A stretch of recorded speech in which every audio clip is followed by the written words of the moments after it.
요한복음 20장 19절로 30절로 31절 예수께서 제자들 앞에서 이 책에 기록되지 아니한 다른 표적도 많이 행하셨으나 오직 이것을 기록함은 너희로 예수께서 하나님의 아들 그리스도이심을 믿게 하려 하며 또 너희로 믿고 그 이름을 힘입어 생명을 얻게 하려 함이니라.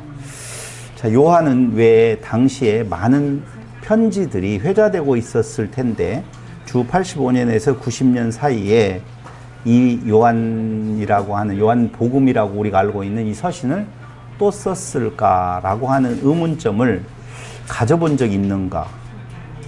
있어요? 정말 하나님일까라는 의문점이 많이 나왔기 때문에 요한복음 주제가 예수님은 하나님이시다. 그렇게 정확한 말씀을 해 주셨어요. 다시 이야기하면 마태가 쓴 편지, 마가가 쓴 편지, 누가가 쓴 편지나 기타 다른 자들이 써서 복음을 전했던 그런 것도 예수가 그리스도이심을 증거하는 것에 뭐 특별히 문제 있지는 않았을 거예요. 그런데 요한이 어떤 시기를 지나고 난 뒤에 본인의 입장에서 생각을 해보면 그 편지들을 몰랐을 리가 없거든요.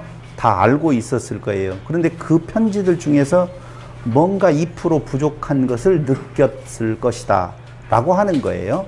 그럼 그 2% 부족한 것이 도대체 무슨 내용인가 라고 하는 거예요. 그래서 우리가 복음서, 사복음서를 이야기를 할 때 마태, 마가, 누가복음을 공관복음 같은 관점에서 바라보았다 라고 하는데 요한복음은 공관복음에 안 들어가요. 그러니까 예수님의 생애를 소재로 해서 예수가 그리스도이심을 증거하는 건데 그 생애의 처음부터 끝까지에 되어진 일들을 잘 살펴보아서 예수는 이래서 그리스도가 아니냐라고 강조하고 있는 것이 공관복음, 새 복음서라고 보면 네 번째 요한복음은 그 시점에서 보지 않아요.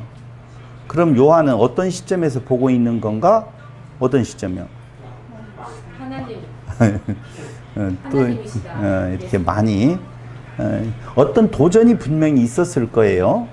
그 도전이 있는데 그 도전에 답을 해줘야 될 필요성을 요한은 느꼈다는 것이죠. 그럼 그 도전이 무엇이냐? 무엇일까요? 도전이? 예수 그리스도가 하나님의 아들로서 신으로서 예. 좋아요. 하여튼 무조건 좋아요. 말하는 것이 좋아요. 일단 요한복음을 사람들이 공부한다라고 하면 무엇이 생각나냐면 요한복음 3장 16절 하나님이 세상을 이처럼 사랑했다. 그럼 이처럼이라는 것이 도대체 무엇냐라고 하는데 관심을 둬요. 그래서 이처럼 사랑했어요? 이처럼 사랑했어요? 잘 이해가 안 되는군요. 중국말이 아닌데 여러분들 이해를 못 하시면 안 되죠. 다시 이야기할게요. 하나님이 세상을 이처럼 사랑했어요? 이처럼 사랑했어요? 그렇게 강조해서 이제까지 알아요. 이처럼 엄청 사랑했다라고 하는 강조의 포인트를 이처럼이라고 하는 데에다가 악센트를 주어가지고 이처럼 엄청 사랑했다 이런 식으로 해석하는 1번. 두 번째, 조금 공부를 했다라고 하는 사람들은 도케티즘, 도세티즘이라든가 케린투스 학파라든가 헬라 철학의 이원론, 플라톤까지를 거론하면서 사실은 이원론이 지배했었던 그 시대에 복잡한 이야기를 설명을 합니다. 그런데 공부하셨지만 다시 도케티즘이나 케린투스 학파를 이야기하라면 이야기를 하기가 쉽지 않아요. 사실은.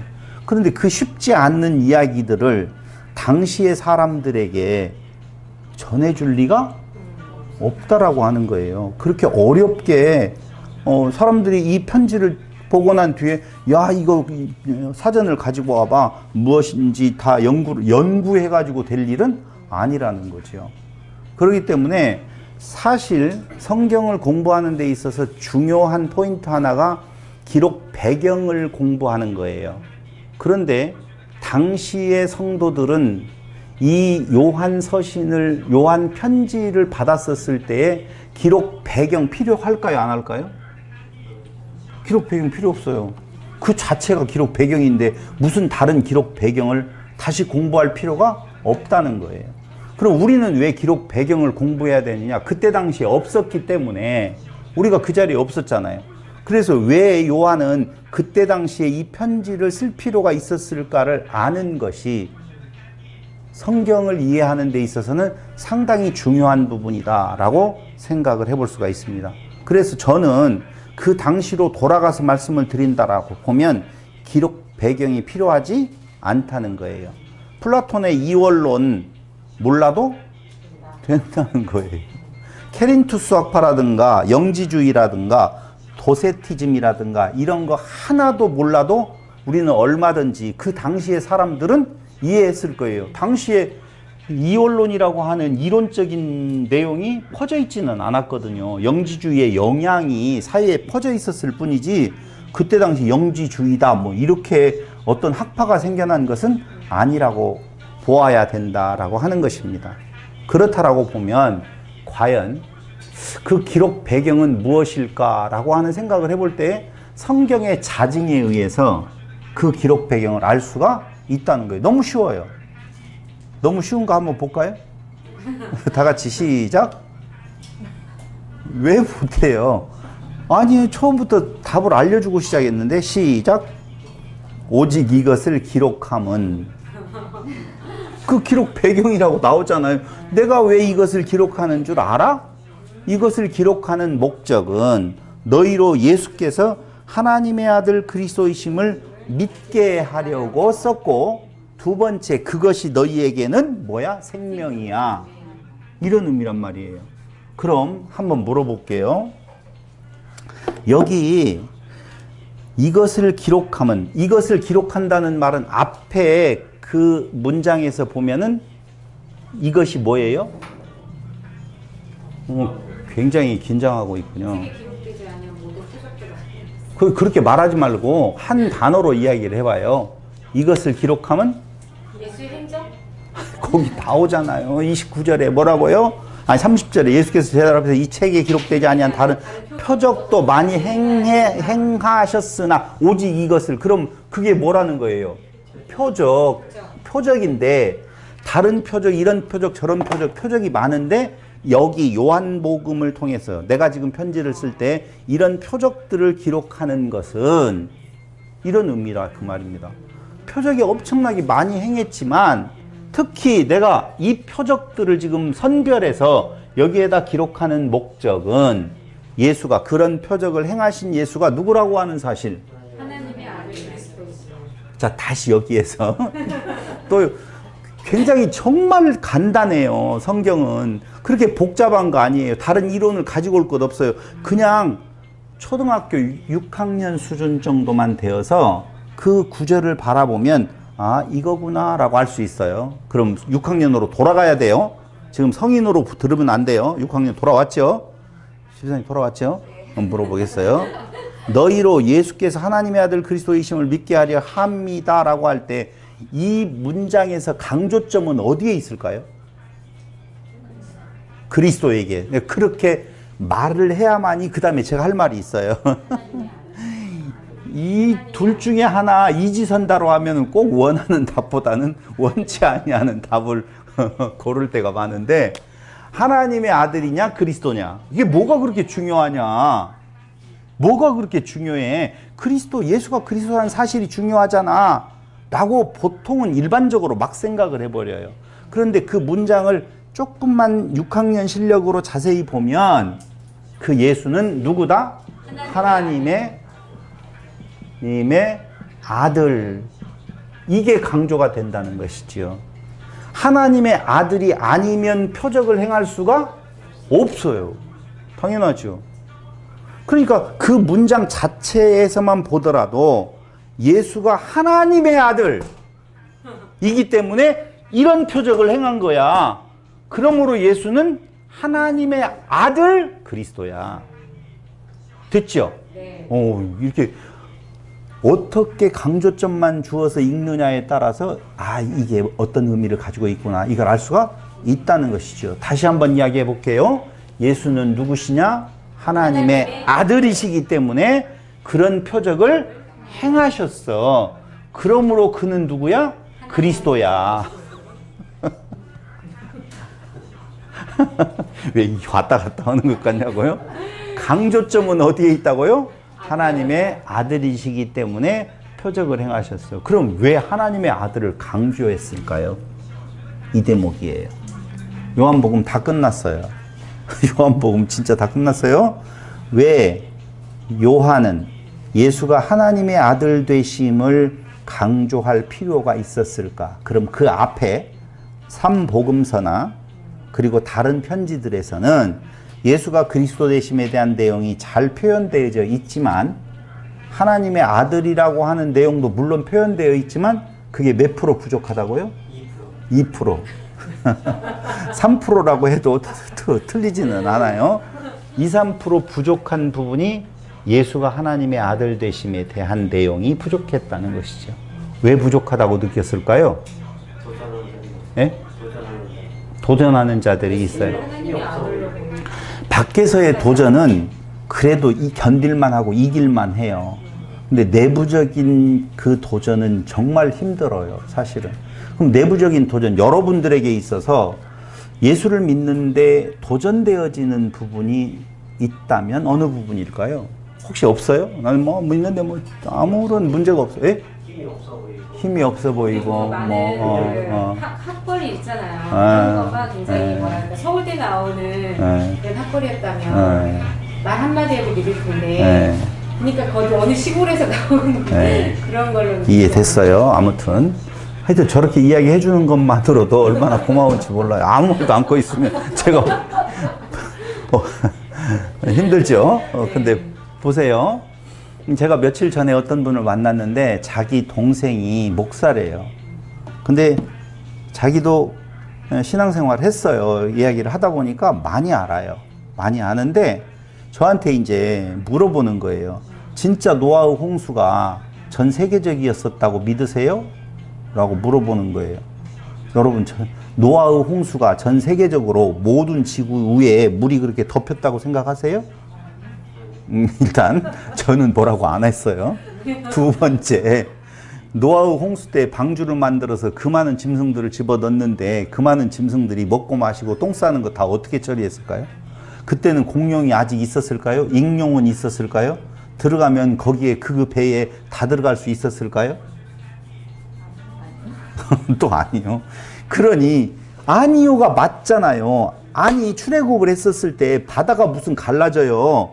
그 옆으로 길을 잘 알고 있는 모세가 그 홍해 바닷가로 이렇게, 그 홍해라고 하는 뜻이 갈대밭이라는 뜻이 있거든요. 그래서 갈대밭 사이로 어떻게 숨었는데 그걸 시적 감각으로 바다가 갈라졌다 이렇게 표현한 것이지 진짜 홍해 바다가 갈라졌다고 믿어요?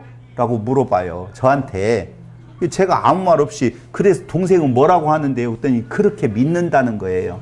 그러니까 동생이 말이 안 된다는 것이죠. 이렇게 무식하게 믿어라, 믿으면 복 받는다라고 가르치는 동생이 자기가 보았었을 때는 안타깝고, 그런 자기를 향하여서 믿음 없는 형이라고 해가지고 굉장히 터부시한다는 거예요. 여러분들은 어떻게 믿으세요? 또 한 번 더 물어볼게요. 과연 처녀가 애 낳는 거 믿어요? 처녀가 애 낳는 거 믿냐고요. 그러니 그런 내용들을 가지고 이야기를 했었을 때 왜 도전이 되어지느냐면요, 첫째, 그 믿음을 갖지 아니하는 자들의 생각은 믿음이라고 하는 것이 무엇을 먹을까 마실까 입을까를 풍요롭게 만들어주는 서번트, 나를 돕는 자라, 이것을 신앙으로 생각하거든요.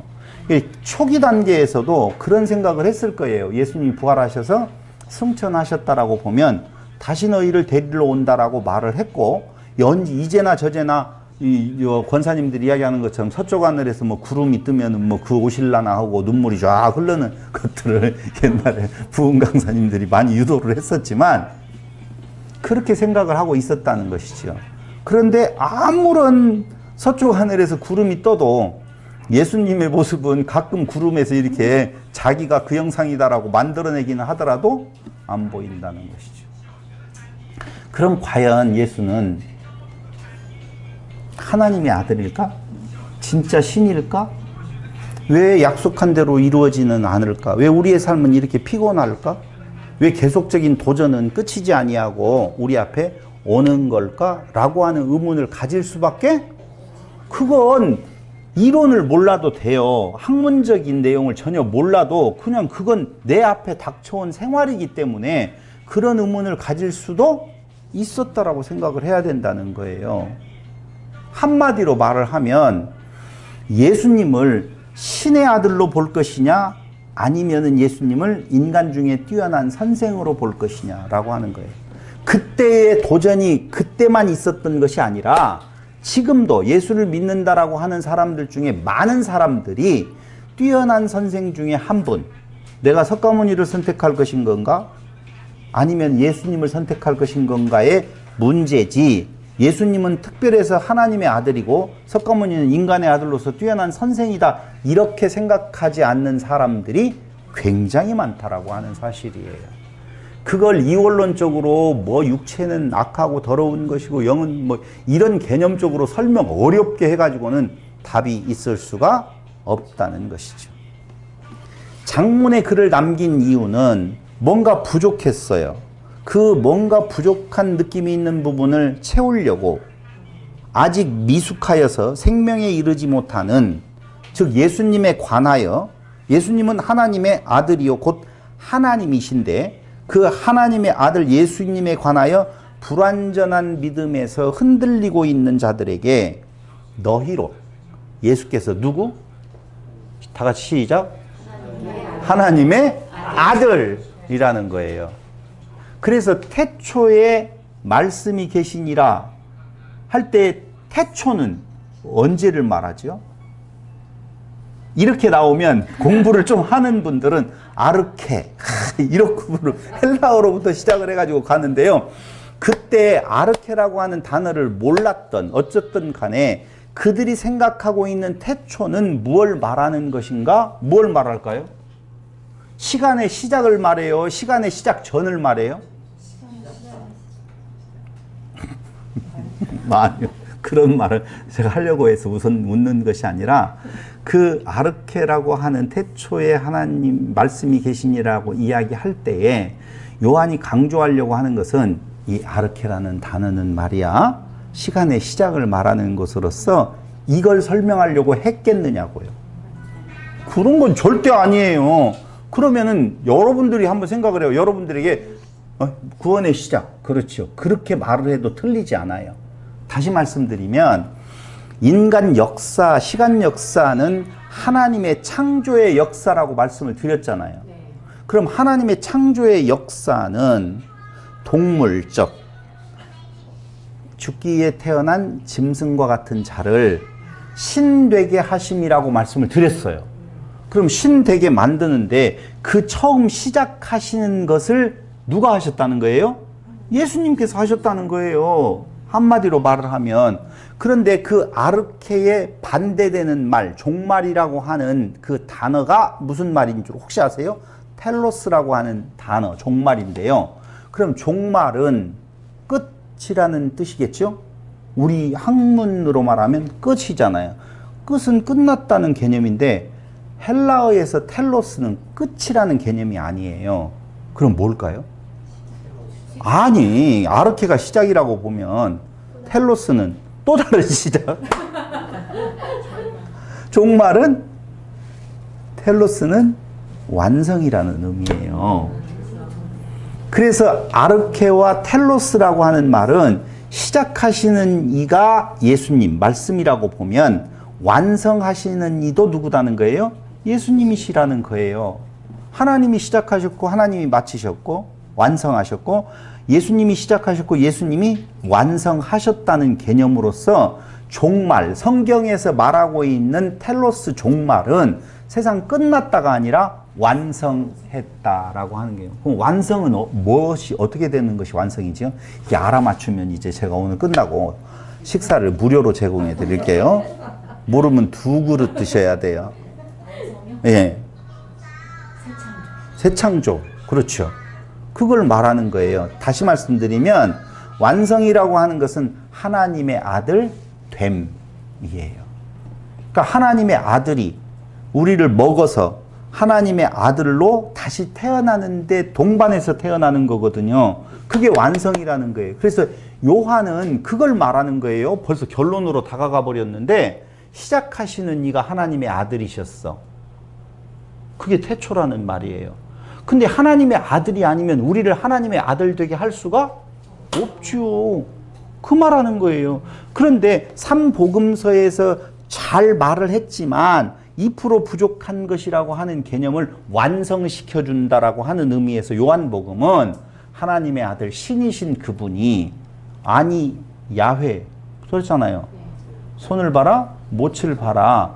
그분이 오셔서 그분의 뜻을 이루시는 분이다.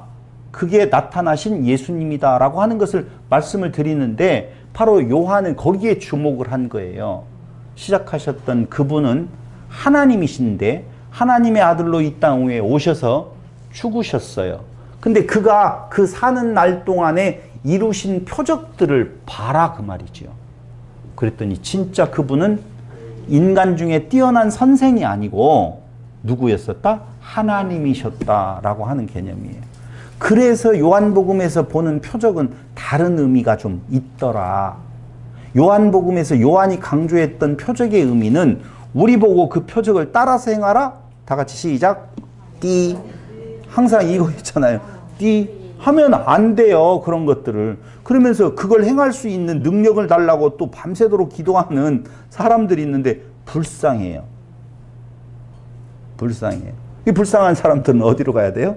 절로 가야 되는데 교회에 나와가지고 그래서는 안 되는 부분들이 있는데 어쩔 수 없이 오늘 요한은 그런 상황에 있는 그들에게 너희로 예수께서 하나님의 아들, 다시 이야기하면 하나님 그리스도이심을 믿게 하려 하며 그 예수 안에 뭐가 있다?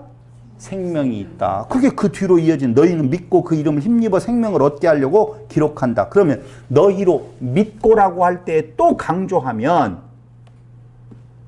믿는 나의 행위가 강조되어서는 안 된다.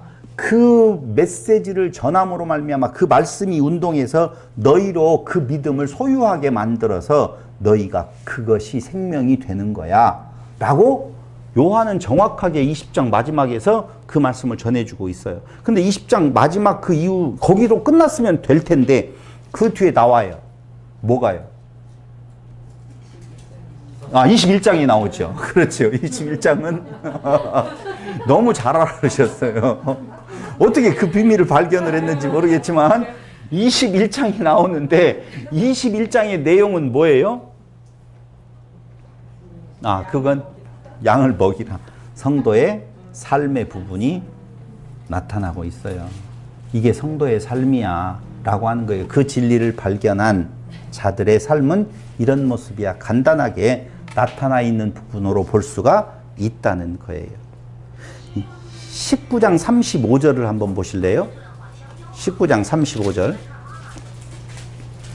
이를 본 자가 증언하였으니 그중 증언이 참이라. 그가 자기의 말하는 것이 참인 줄 알고 너희로 믿게 하려 함이니라. 이렇게 나오잖아요. 근데 요걸 제가 예전에 요한복음을 강론할 때 뭐라고 강조를 했었느냐. 여기 너희로 믿게 하려 함이니라 라고 하는 것을 아까 요한복음 20장에서 30절 31절에서 본 내용의 증거로 삼았던 부분이 있습니다. 근데 여기 19장에서 말해주고 있는 너희로 믿게 하려 함이라 라고 하는 의미는 그때 요한이 이 편지를 쓸 때의 상황이 아니에요. 이해됐죠? 지난번 강론을 들었던 분이라고 보면 제가 무슨 말을 하려고 하는지 알겠어요. 그건 거기에 예로 갖다 쓰면 안 되는 구절이거든요. 근데 구절을 썼더라고요. 그러니까 그때 당시에 사건이 있었을 때 예수님께서 왜 예수님이 십자가에 죽으심의 사건이 왜 필요했는 건가 너희로 믿게 하려 하며 그 뒤에 요한이 그 예수님의 표적을 다 기록한 목적은 너희로 예수가 하나님의 아들 되심을 믿게 하려 함이다 라고 하는 의미로 조금은 나누어서 생각해야 된다라고 서비스 강론을 하는 거예요 지금. 그럼 예수께서 제자들 앞에서 이 책에 기록되지 않은 다른 표적도 많이 행하셨으냐라고 이야기를 할 때에 거기 1장 12절에 보시면 1장 12절 12절에 다 같이 한번 읽어볼까요? 시작. 영접하는 자, 곧 그 이름을 믿는 자들에게는 하나님의 자녀가 되는 권세를 주셨으니, 영접하는 자라고 하는 말씀이 있어요. 하나님의 자녀가 되는 권세, 이렇게 하죠. 영접이라는 말은 뭐예요? 맞아들이다, 람바노, 취하다 라고 하는 의미인데요. 취하다. 무엇을 취하는 거냐 그 말이에요. 그런데 이걸 취하면 하나님의 자녀가 되는 권세. 자, 취하다, 람바노지요. 하나님의 자녀가 되는 권세가 있다라고 말씀을 드려요. 그럼 취하는 것은 먹는 거예요. 한마디로 말을 하면. 그러니까 예수를 무엇로 취하는 거냐? 하나님의 아들로 취하면. 인간 중에 뛰어난 스승으로 취하게 되어지면 잘못 취하게 되는 거예요. 무엇으로 취하나? 자, 보세요. 여기 에덴에서 이 율법나무가 있어요. 조금 왔다 갔다 하나 해볼게요. 태초에 말씀이 계시니라 그렇게 되어 있죠. 근데 그 말씀은 도대체 율법하고는 무슨 관계가 있어요?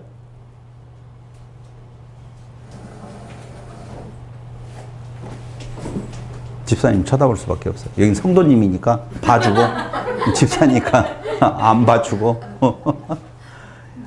율법과 말씀은 무슨 관계가 있죠? 우리는 생각해 봅시다라고 하는 이 타이틀을 잘 기억하셔야 돼요. 성경을 우리가 공부하고 예수님이 누구인가를 알아갈 때 이렇게 의문을 갖지 아니하면, 생각해 보지 아니하면 그냥 앞에서 강론하는 자의 말을 따라서 그냥 딴 길로 가버릴 확률이 높다니까요. 그러니까 보세요. 태초에 말씀이 계시니라. 이 말씀이 하나님과 함께 계셨으니 이 말씀이 곧 하나님이시니라. 이렇게 나오잖아요. 근데 그 말씀과 율법은 무슨 관계가 있죠? 그것만 쳐다보면 안 되겠다. 그렇죠. 그게 왜 이렇게 어려워요? 같은 건데. 응. 질문을 어렵게 해서. 제가 질문을 어렵게 하는 거요. 그럼 가르쳐주면서 제가 질문을 할게요. 아니, 말씀이 곧 율법이요. 율법이 곧 말씀인데, 말씀은 좋은 것, 율법은 무서운 것. 이렇게 입력이 되어져 있다는 거예요. 너무 쉬운 내용이거든요. 에덴 동산에 말씀이 있었어요. 당연하잖아요. 말씀이 있었는데 그 말씀이 무슨 말씀이냐면 율법이라는 거예요. 근데 그게 단수예요. 두 그루가. 생명나무와 선악과라고 하는 나무가 있는 게 아니라 한 그루, 단수로 되어 있는 한 그루 나무가 있는데 그 나무가 바로 뭐냐면 율법이거든요. 말씀이에요. 근데 우리가 공부했던 내용으로 정리해보면 그 말씀이, 그 율법이 누구를 가리킨다? 예수를 가리킨다. 십계명 공부할 때 열 말씀 이야기할 때 예수를 이야기한다라고 배웠잖아요. 그럼 율법도 곧 말씀이요? 말씀이 누구라고? 예수라 그 말이에요. 그런데 에덴에 한 그루의 나무가 있었는데 그 나무가 율법의 나무예요. 그걸 뭘로 보느냐? 선악지식나무. 선악지식나무로 보느냐? 생명지식나무로 보느냐? 거기에 따라서 그 말씀은 사망이 되어지고 여기는 생명이 되어진다. 이게 정답이거든요. 그러니까 말씀, 율법을 바라보고 예수님을 믿는다라고 할 때에 이렇게 살아라, 저렇게 살아라, 이렇게 살면 안 돼, 저렇게 살면 안 돼라고 바라보면 그게 어디라고요? 사망이라는 거예요. 또 큰 머리가 작동을 또 해요. 그럼 뭐라고 한다? 다 같이 시작? 그럼 막 살아도 되겠네요? 이렇게 나온다니까. 그럼 막 살아. 그렇게 말을 해주면 좋겠는데 제가 또 착하게 생겼잖아요. 그래서 막 살아 이런 말을 할 수가 없어요. 그 약한 자에게 그래 막 살아라 인간아. 이렇게 할 수는 없어요. 그래서 자세하게 말씀을 드린다라고 보면 말씀드린 대로 선악지식나무. 그럼 아담은 따먹었다는 말은 윤리와 도덕적으로 타락했다는 말이 아니에요. 성경적으로 타락한 거예요. 그 성경적으로 타락한 내용은 그래 내가 한번 해볼 거야. 그래서 신의 경지에 다다를 거야. 이게 누구의 꼬임으로? 뱀의 꼬임으로. 그 뱀의 꼬임을 옛뱀의 독사의 자식, 그 옛뱀의 자손들을 바리새인이라고 말하는데 바리새인들은 율법을 뭘로 봤어요? 지켜 행해야 할 규범으로 본 거예요. 왜 그걸 규범으로 보았느냐? 그걸 지켜 행하지 않았기 때문에 망했고 더 철저히 지켜 행한다라고 보면 하나님이 우리를 흥하게 해주실 거야. 이런 생각을 하는데 그걸 예수님께서 이 독사의 자식이라고 말하는 거예요. 글로 가는 게. 그러니까 독사의 자식은 못된 짓거리에서 독사의 자식이 아니라 그러면 또 못된 짓거리 해도 되겠네요. 큰 머리가 작동이 되어서 말이 자꾸 끊어지는데 그렇게 생각하지 마세요. 이 독사의 자식들아라고 하는 말은 착하게 살려고 하는 것 그거예요. 또 막 살아도 되겠네 하지 마요. 막 살든 착하게 살든 내 의지로 무언가를 해서 생명에 이르겠다라고 하는 것 그게 독사의 꼬임이라. 옛뱀의 꼬임이라 그 말이에요. 그럼 그렇게 보지 아니하고 나는 사람이네. 다 같이 시작. 나는 짐승이네. 나는 티끌이네. 사람인 것 자체가 신 앞에서는 죄예요. 그게. 우리 원하는 바가 뭔데요? 원하는 바가 뭐예요? 대답 안 해주셔도 돼요.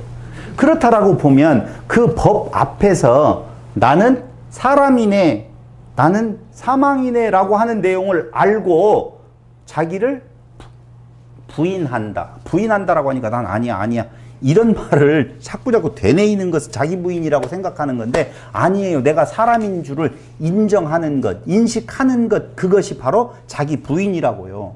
그 사람인 줄로 인정하면 우리의 최종적인 가야 될 방향성은 생명에 있어 그 생명이 하나님의 아들 신됨에 있단 말이에요.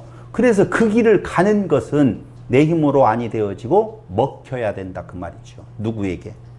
예수에게. 맞아요. 하나님에게 먹힌 바 되어지면 그 안에서 죽고 그 안에서 그 삶에 덧붙여서 새 생명, 새 씨가 심어져서 거기에서 새롭게 새 생명으로 태어난다 라고 하는 것을 신학계에서는 새 창조라고 이야기를 한다는 것이죠. 새 창조예요? 그냥 창조예요? 창조.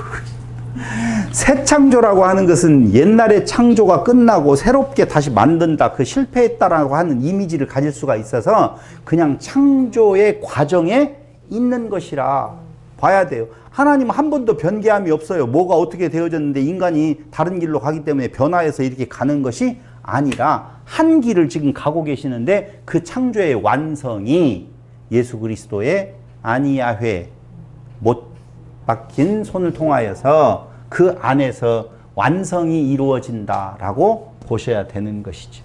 그래서 에덴에서 그 율법, 그것은 뭐가? 말씀. 그 말씀으로부터 시작되어지는, 다시 말씀드리면은 죽기 위해 태어난 짐승 같은 인간을 하나님의 아들 되게 하는 것은 누구로부터 시작되었냐면은 예수로부터 시작되었다. 요한이 말하는 것이 그 말이에요. 근데 그분이 만약에 신이 아니라고 보면 인간은 아무리 석가모니가 대단한 존재라 할지라도 그 안에 생명 얻을 방법이 없다니까요. 그래서 제가 불교에 조금 조예가 있으신 분들이 알고 있는 아함경 이야기를 가끔 하는 이유가 거기에 있어요. 아함경에 자기 아들이 죽게 되어진 여인이 그 아들을 살리기 위하여서 석가모니에게 답을 달라고 할 때에 석가모니가 준 답을 가지고 온 동네 전 세계를 뒤돌아보면서 3대에 걸쳐서 한 명도 죽지 않은 가정에 쌀을 갖다가 밥을 지어 먹이면 그 자식이 살 거다라고 하는 것이 복음이었었어요. 그런 사람이 한 명도 그런 집안이 없다는 거예요. 그래서 석가모니 앞에 가가지고 봐라, 너 거짓말했잖아. 그런 데가 없는데 여인이요, 맞다. 모든 사람들은 다 죽는다. 자식만 죽는 거 아니고 너도 죽고, 네가 물어보고 있는 누구? 석가모니, 나도 죽으니 그 모든 사람이, 그래서 사람들이 보편적으로 죽음의 공포를 이겨내는 한 가지의 방법이 그 석가모니가 썼던 방법이에요. 나만 죽어? 다 죽지? 나 혼자만 살아있으면 어떡하라고? 에이, 모든 사람이 다 죽으니까 괜찮아. 이런 것을 석가모니가 깨달은 진리인 것처럼 생각하고 있지만 모두 다 가지고 있는 진리라고요. 아는 거라고요. 지식이라고요. 그래서 답이 없어요. 세상 사람에게는. 사람으로서는 생명을 줄 수가 없는데 예수님께서 생명을 주시는 유일하신 분이라고 보면 그분은 다 같이 시작. 하나님의 아들. 이렇게 쉽잖아요. 제가 말하지 않아도 여러분들이 다 알아요, 지금. 그 조금만 읽어보면, 눈 뜨고 읽어보면, 초등학교 3학년 지시고 읽어보면, 아, 이 말씀이 이걸 강조하려고 하는 거구나, 라고 하는 거예요. 그러면 영접하는 자, 람바노, 무엇을 취하는 거예요? 예수 믿어요. 이런 것이 아니고, 예수가 누구라고요? 하나님의 아들이요. 나는 누구라고요?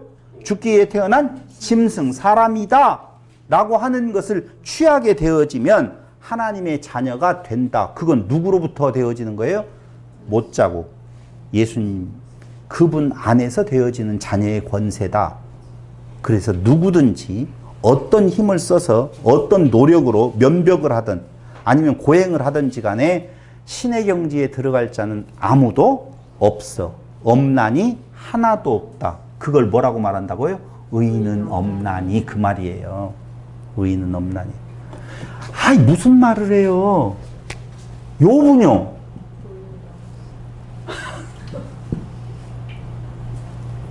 아니, 다윗 정도는 그래도 좀 쳐주지. 없어요. 그런 의미로서의 의인은 아무도 없다라고 하는 거예요. 이때 말하는 의미는 방향성에 대한 이야기를 하지, 완벽한 하나님의 자리에 갈 수 있는 의인은 세상에 없어요. 그러므로 누구를 잘생긴 저를 따라온다고 해서 천국을 갈 수 있는 내용 정말 1도 없다는 것 좀 썰렁하죠.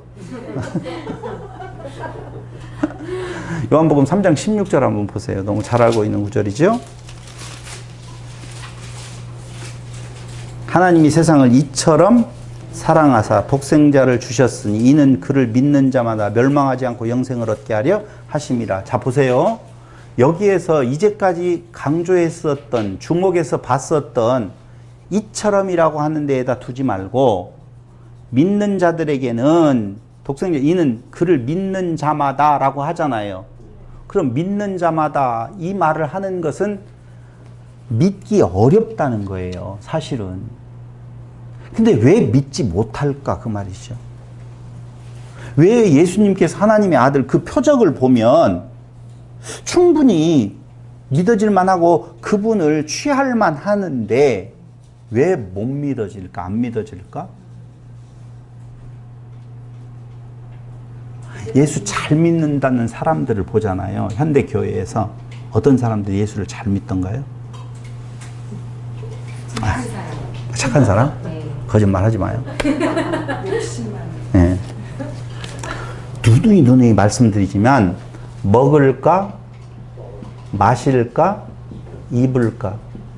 순복음교회가 엄청난 부흥을 이루었어요. 외적 성장을 가져왔어요. 왜 그러냐면은 삼박자구원론에서 이걸 딱 맞아 떨어졌거든요. 먹는다, 마신다, 입은 건가를 충족시켜주는 삼박자구원론. 통통통 만사형통의 구원론. 그러니까 내 영혼이 잘됨 같이 범사가 잘되고 강건하기를 내가 간구하노라. 요한, 같은 요한이 쓴 이야기죠. 근데 요한이 이 말을 쓴 것은 가이오 장로의 소식을 들었었을 때 그가 복음 전하는 자들에게 대하는 여러 가지의 참 아름다운 소식들을 들어요. 그래서 그 영혼이 참 잘되었다라고 평가하는 거예요. 너의 영혼이 잘됨 같이라는 말은 그 뒤에 따라오는 것은 안 되고 있다는 전제가 깔려져 있는 거예요. 그러니까 내 영혼이 잘됨 같이 내가 들어보니까 범사가 네가 지금 어려워졌고 네 사업도 네 몸도 건강을 잃었다라고 하는 소식을 들려오니 네 영혼이 잘됨 같이 이것도 잘 되었으면 좋겠다라고 하는 기도예요. 그럼 영혼이 잘 되어도 범사도 건강도 깨진다라고 하는 것이 성경이 말하는 논리잖아요. 논리적으로 보면. 그런데 그걸 교묘하게 바꿨어요. 너희가 만약에 병들었다.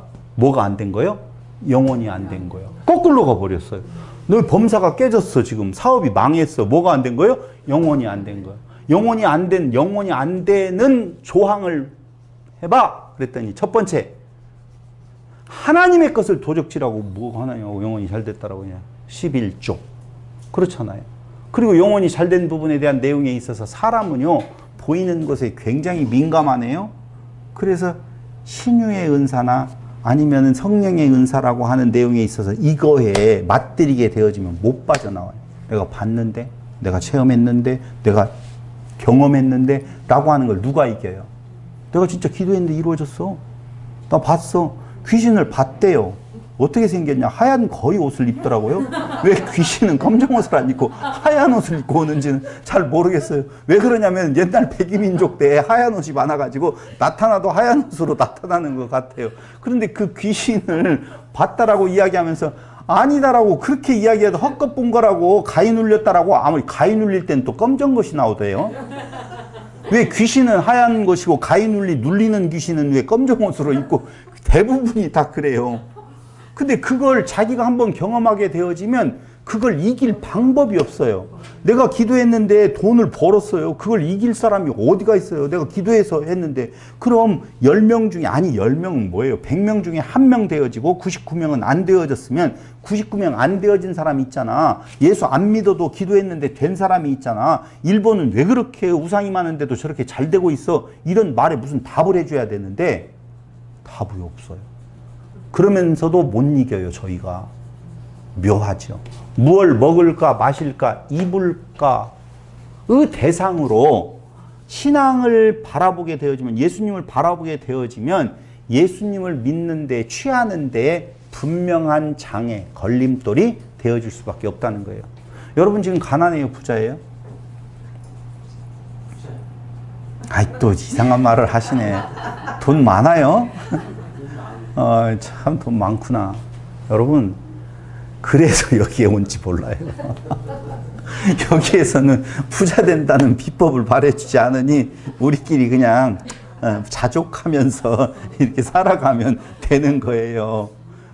위로하면서, 그래, 너도 가난, 나도 가난, 모두 다 가난, 에라이 가난한 사람끼리 하나 되자라고 하는 거예요. 괜찮아요. 부자와 가난한 자의 차이점이 어디에 있는 건가? 부족하면 가난한 것이요, 충족하면 족한 줄 알면 부자라, 그 말이에요. 삼성전자가 이번에 AI 반도체 개발해가지고 그 위기에서 벗어나게 되었다라고 하는데, 위기가 얼마 번 거냐면은 7조 버는 거예요. 10조 버는 거예요. 그러니까 삼성전자가 위기다 그러면은 10조, 원래는 16조 벌으려고 하는데 10조 벌어서 얼마나 위기인지 모르겠다. 우리는요, 300만 원 있어야 되는데 120만 원밖에 안 들어왔다. 그런데 그거 들어온 사람이 삼성전자를 더 염려해주고 있는 우리의 모습을 본다니까요. 어이가 없어요, 진짜. 하나님의 자녀가 되는 권세 중에서 믿지 못하는 이유 다른 거 아니에요? 바로 뭘 먹을까, 마실까, 입을까로 보는 거예요. 그런데 5장 19절에서 한번 보세요. 5장 19절. 조금 많이 읽겠어요. 그러므로 예수께서 그들에게 이르시되 내가 진실로 진실로 너희에게 이르노니 이 아들이 아버지께서 하시는 일을 보지 않고는 아무것도 스스로 할 수 없나니 아버지께서 행하시는 그것을 아들도 그와 같이 행하느니라. 아버지께서 아들을 사랑하사 자기가 행하시는 것을 다 아들에게 보이시고 또 그보다 더 큰 일을 보이사 너희로 놀랍게 여기게 하시리라. 아버지께서 죽은 자들을 일으켜 살리심같이 아들도 자기가 원하는 자들을 살리느니라. 여러분 그냥 쭉 읽으면서도 느낌 오는 대로 그냥 받으시면 돼요. 그러면서 아버지께서 아무도 심판하지 아니하시고 심판을 다 아들에게 맡기셨으니 이는 모든 사람으로 아버지를 공경하는 것 같이 아들을 공경하게 하려 하심이라. 아들을 공경하지 아니하는 자는 그를 보내신 아버지도 공경하지 아니하느니라. 내가 진실로 진실로 너희에게 이르노니 내 말을 듣고 또 나 보내신 이를 믿는 자는 영생을 얻었고 심판에 이르지 아니하나니 사망에서 생명으로 옮겼느니라. 진실로 진실로 너희에게 이르노니 죽은 자들이 하나님의 아들의 음성을 들을 때가 오나니 곧 이때라. 듣는 자는 살아나리라. 아버지께서 자기 속에 생명이 있음같이 아들에게 생명을 주고 그 속에 있게 하셨고 그 인자됨으로 말미암아 심판하는 고난을 주셨느니라. 이를 놀랍게 여기지 말라. 무덤 속에 있는 자가 다 그의 음성을 들을 때가 오나니 선한 일을 행한 자는 생명의 부활로. 여기 선한 일은 뭐예요? 선한 일은 뭘까요? 다시 이야기하면 봐봐요. 좋은 말이에요. 제가 정리해 놓은 말이 안 나왔기 때문에 제가 고개를 끄덕거리지 않을 뿐이 틀렸다는 말은 아니에요. 그럼 정리된 말씀을 드린다면 1번 이런 거예요. 성인으로 보느냐, 즉 사람 중에 뛰어난 분으로 보느냐. 다시 말씀드리면 악한 일을 행한 자, 요거 단어가 묘해서 하나 써드리면 쉽게 이해가 될 거예요. 선한 일을 행한 자와 악한 일을 행한 자.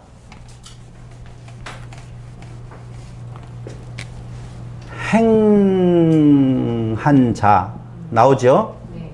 행한 자 어떤 일? 선한 일. 여기는 악한 일. 행하다라고 하는 단어가 같이 쓰여졌을까요? 다른 말이 쓰여졌을까요? 그냥 때려잡아도 알 수 있어요. 그렇죠. 알 줄 알았어요. 집사니까 알지. 성도는 알기가 힘든 말이었어요. 눈치가 굉장히 빨라요. 여러분, 같은 행한다라고 하는 단어, 한글로는 똑같은데 원어는 달라요. 그래서 어떻게 되어 있느냐? 선한 일을 행하다라고 할 때 포이에오라는 단어를 써요. 여기는 뭐예요? 포이에오.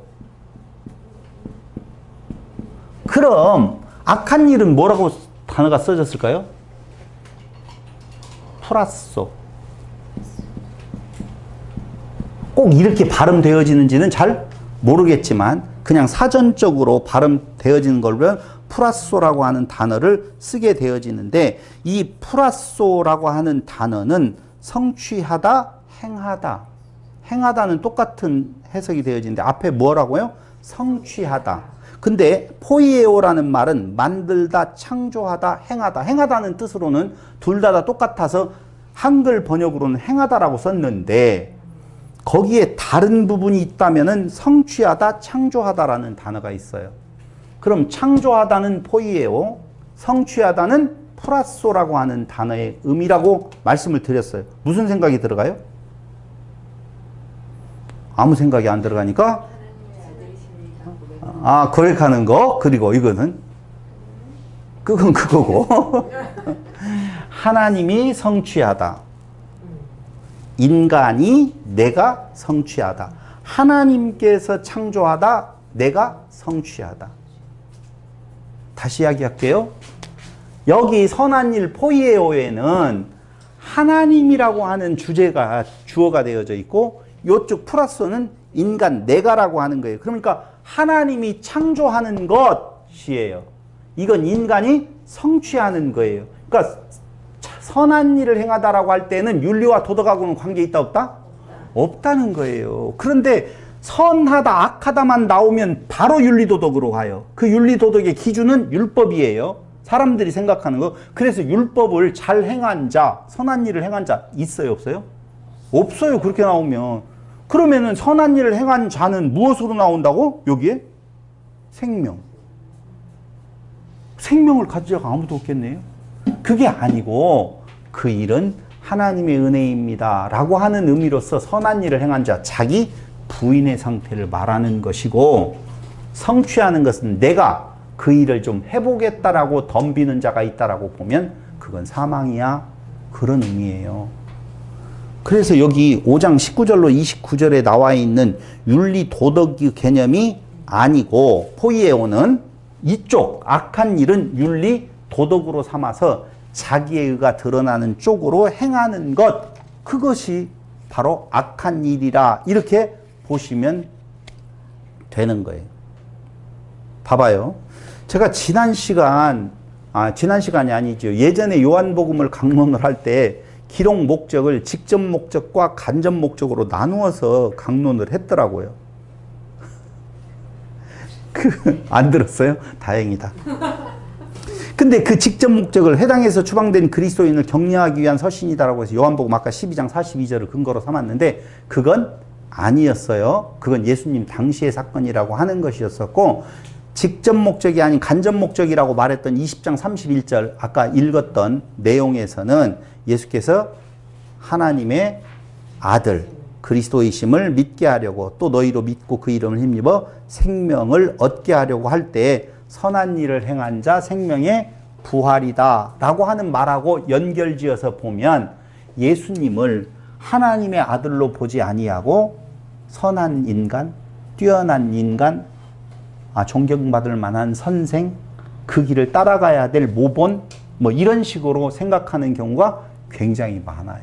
그렇지 않고 예수를 하나님의 아들로 믿는다라고 이야기할 때에는 거의 대부분의 많은 사람들이 믿습니다예요. 그럼 예수님이 하나님의 아들 되심을 여러분들은 믿어져요? 믿어져요? 집사님 같으신데 권사님이신가? 세뇌된 것 같아요. 세뇌되어서 믿어지는 것 같아요. 그럼 세뇌가 안 되어지면 그렇죠. 근거가 없이 믿습니다 하는 것은 세뇌되어진 거고, 근거가 있이 믿어지는 것은 하나님이 선물이겠죠. 그 근거를 어디에서 찾으실래요? 그렇죠. 요한복음에서 찾으라고요. 요한복음은 친절하게도, 굉장히 친절하게 예수님께서 하나님의 아들이라고 하는 사실에 대해서 아주 친절하게, 첫 번째 무엇으로? 표적으로. 두 번째 말씀으로. 세 번째 성전의 이야기로. 네 번째 죽으심으로. 다섯 번째 부활로. 여섯 번째 부활하고 승천하심으로가 아니라 여섯 번째 마지막으로는 제자들의 삶으로. 그래서 요한복음은 이렇게 보시면 정말 쉬워요. 지금 더 어려운 것 없어요. 이처럼 사랑하사 이런 거 힘 안 주셔도 돼요. 그냥 평범하게 읽어 내려가면 진짜 하나님의 아들이시기 때문에 이런 일이 일어났었구나. 그래서 순서도 무시해요. 다시 이야기하면 역사적인 예수님의 행적을 따라서 3년간의 그 행적을 따르는 순서로 되어진 것이 아니라 주제별로, 표적은 표적으로 모아놓고 말씀은 말씀으로 이렇게 모아놓고 주제별로 자기가 강조하고 싶은 내용에 대한 것을 모아서 잘 기록되어졌기 때문에 성경은 절대적으로 어렵게 써놔서 누구든지 쉽게 알아듣지 못하게 한 책이 아니다.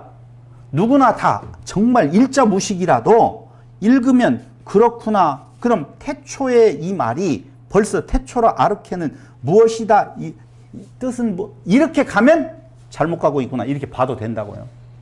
시작하시는 아르케 예수님. 종말이라고 하는 내용도 역시 완성이라고 하는 예수님.